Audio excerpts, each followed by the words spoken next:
Hi, this is Sam from Sam Travels again, and I just came back from Montego Bay, Jamaica.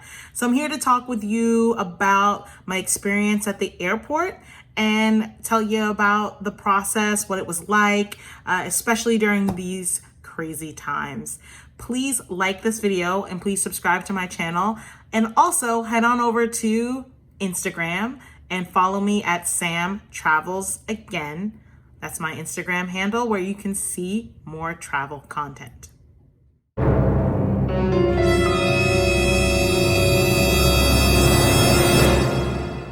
So when you land in Jamaica, besides getting to see those great views from the plane, so you can see the hills, the beautiful water, besides getting to see that, the experience that you'll have when you land and deplane will be a little bit different from the experiences that you're normally accustomed to. Especially if you've been to Jamaica, it's gonna look a little bit different. All right, so in addition to going through immigration and customs, you'll actually have to sit for a health screening and risk assessment with the Ministry of Health. So those who are familiar with Montego Bay Airport, Sangster, normally when you deplane, you have to walk down this long hallway. I almost said highway, but it feels like a highway. That's how long it is. And then you get to immigration. Sometimes you have to wait in a long line, and then you go through immigration, get your bags, go through custom. Now, that long highway, I said it again, that long hallway is where you'll have your interview and health screening and risk assessment with the Ministry of Health. Now, once you get off the plane, you are immediately greeted by so many different people. You notice that the line starts to kind of back up, at least for us, before we even got into that long hallway. And if you're part of Club Mobay, they'll whisk you away and you'll get to go to the front of the line to get your temperature checked and your health risk assessment, that interview done quicker than the rest of us. If you're not Club Mobay, you'll join the line. You'll be provided with a temperature check, as well as there's somebody who is taking the temperature, and then there's somebody who's like notating the temperature. They are checking passports and they're like notating names and everything. So with that said, it is something that they're definitely doing.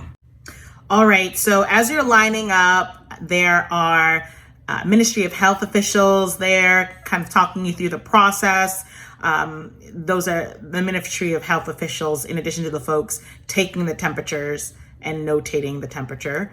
Now, they're like walking up and down the hallway, and the Jamaican JDF, that's the Jamaican Defense Force, or JDF, I should say. They're like, maintain social distance.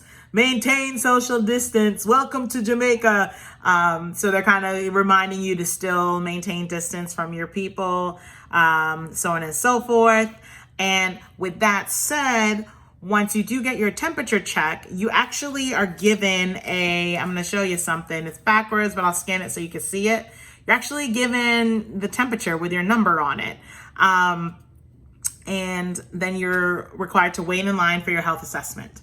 Now, once you do get to the front of the line, you have to wait for people to call you up, and they guide you. They, being JDF, guides you to the open attendant, kind of like a bank teller, except for they're all sitting at a table, a long series of tables, and you walk right up to them. You can either sit or stand. If you've got like a large party, you only have space for one person to sit. And they start asking you questions about your health assessment and risk assessment. Once the questioning is over, you will be either quarantined or required to go for testing. All right, so if you are quarantined, you are given a Q, and they put your name on the back of it. If you are required to go for testing, they give you a T and still put your name on the back of it. From that point on, you do sign what I'm gonna just call a waiver. Now the waiver really just says that you can't leave the hotel, you got to quarantine for the lesser of 14 days or your entire trip, which that is one of the questions that they do ask you. And you sign the waiver, and then you take that with your slips of paper and the form, and you head on to immigration, go through the same immigration process like you do beforehand. Once you leave immigration, what's supposed to happen for the quarantined folks, you are able to just leave and go get your bags, go through, if you wanted to do duty-free shopping, or get Jamaican dollars, which since you really can't leave your hotel room, I'm not sure if that's really necessary. Now, if you are required to be tested, you have to join a different line. And that line that you join, it appears that you're triaged. That's what it looks like. Now, with that said, once you do go through triage, you are whisked away. Why am I having a hard time saying that? You are whisked away from the table, and you are supposed to be escorted by JDF to the testing facility, which is kind of outside of the customs area. You get tested, swabbed. You're given basically a slip that proves that you got tested, that you were swabbed, and then what you will then do is get escorted back to customs to get the rest of your bags, and then go through customs. And then you would go through the same normal procedures. You'd have to either go to your travel agency to arrange your mode of transportation, whether it's by bus, van, or private car, or you could take a taxi if you didn't arrange that. I highly recommend that you try to arrange your transportation before you get to Jamaica, because taxis can get a little bit expensive. So as far as the testing goes, there's really no way around this process. So some folks that were staying with us at the same hotel that we were staying, they mentioned that it took them 2 hours to go through this process. Now, their situation was a little bit different. They were tested. Now, what they did was they tested before they left America to go to Jamaica. And once they got to the island again, they were tested one more time. And I think that's because, as you may or may not know, you do have to fill out a travel authorization in order to go to Jamaica, in order to be approved to go to Jamaica. And that travel authorization, one of the questions does ask if you've been tested for COVID. If you do say yes, the next question that's prompted is, have you been to a facility where there are COVID patients? Now, it's a bit of a trick question because technically there's only so many facilities that allow for COVID testing. And if you're going to a facility if you're going to a facility to test for COVID, you either think you have COVID or you're wanting to make sure that you don't have COVID so you can travel. So in other words, there's a pretty strong possibility that the facility that you got tested, there were COVID patients that went through there. So that's my thought. That's my opinion. That's just based on just the questionnaire that was asked in the travel authorization form. But that was not 100% verified, but they did mention that they did get tested. Peter got tested because he is asthmatic. So if you have like a high risk condition, including asthma, high blood pressure, a couple other ones they mentioned, you are required to have, you have to be tested. Now, with that said, we didn't take a test coming here. We've been pretty good about social distancing and staying home. Thankfully, I've got a job that enables me to work from home, and I've been doing so since mid-March. Both of us do. Now, when we go to the grocery store, we maintain, as the Jamaicans say, social distance, or social distancing as we know it.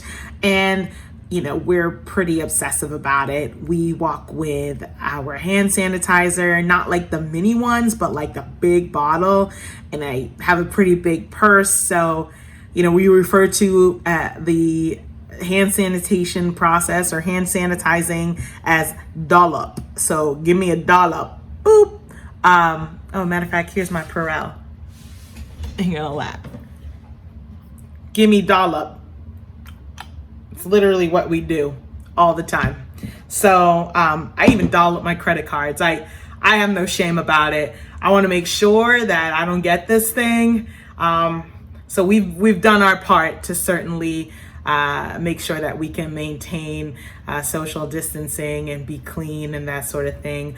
I'm so obsessive. I even spray my packages and I leave them outside while they dry off from all that Lysol.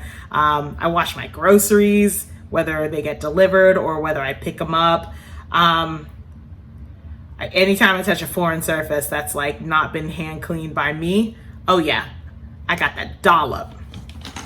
One more time. Boop. Dollop. I guess that's like a bit much. I mean, a bit much. I know. Jamaica is taking the necessary steps and precautions to be able to make sure that they can keep Jamaican citizens and visitors safe during these turbulent times. From a security standpoint, the process felt similar to what many of us experienced after 9/11. When you come to Jamaica, expect temperature checks, health screening assessment, and possible COVID-19 testing. Just remember, these are extra security measures to ensure the safety for all of us. Come to the island to enjoy the ocean, sun, breeze, and drinks, but definitely come with a little bit of patience.